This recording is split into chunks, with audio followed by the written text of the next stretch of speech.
Hey y'all, what's the tea? It's Mikey, and this is a movie review for Knock at the Cabin, rated R, no spoilers, directed by M. Night Shyamalan, starring Dave Bautista, Jonathan Groff, Ben Aldridge, and many others. The film, in a nutshell, a young couple and their adopted daughter head to a cabin in the woods and all hell breaks loose. I think the movie opened up extremely strong, and I think that was the strongest point about the movie. I did enjoy the first act the most out of this film. I resonated a lot personally with the character Andrew. I really appreciated that he had this hot headedness to himself and was willing to protect his loved ones at all costs. He is a gun owner. The little girl Wen was just so adorable, and her acting was honestly really good for a child. Definitely look out for this Scream Queen. I can see her in the future making really awesome films. There's diversity in this film to be had. I do love me the whole cabin in the woods premise, of course. That's one of my favorite kinds of horror movies. This was a little bit refreshing to see an LGBTQIA plus person fight back, stand up for themselves. I feel like that is something that needs to be explored more in horror films. The character Andrew really was the standout for me personally. I'm not gonna sit here and say how horrible the movie was because I actually thought it was gonna be very terrible. And I saw the trailer the first time and I was like, oh, I want to see that. And then as time went by, I was just thinking, I don't know, I have a feeling it's gonna be so like snowflakey, no offense, but I didn't think it was gonna be that good. And I went with my friend Alexis to see it tonight. Usually I go see horror movies with her and she loved it. I just kind of felt like this was a chill movie. Like it was just very tamed. There was nothing really spectacular about the soundtrack of this film. Like the music was pretty generic. I think the cinematography was also kind of pretty standard stuff. The film doesn't really have that much good chemistry with the gay characters, in my opinion. I also want to mention that the acting was not really all that great.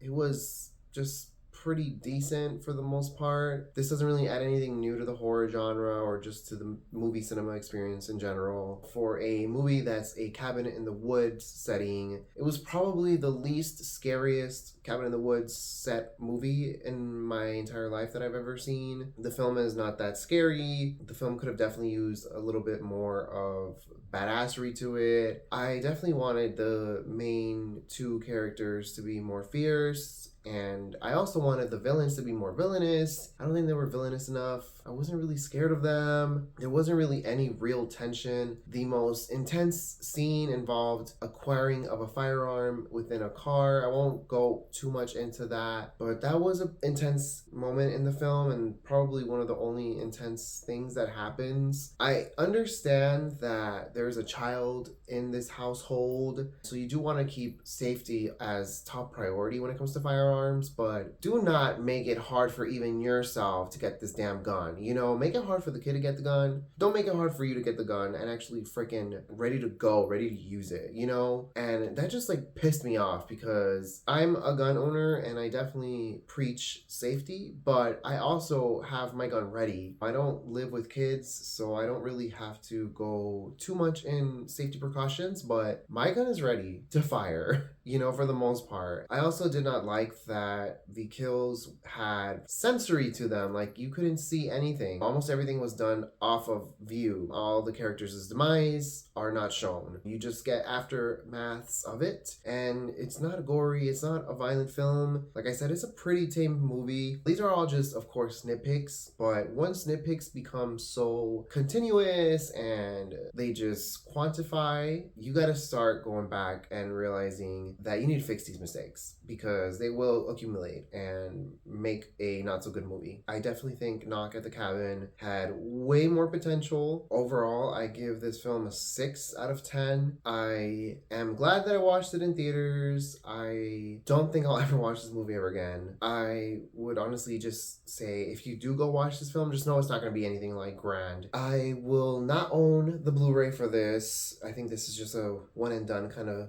deal for me. All right, y'all. Good luck. Take care and peace.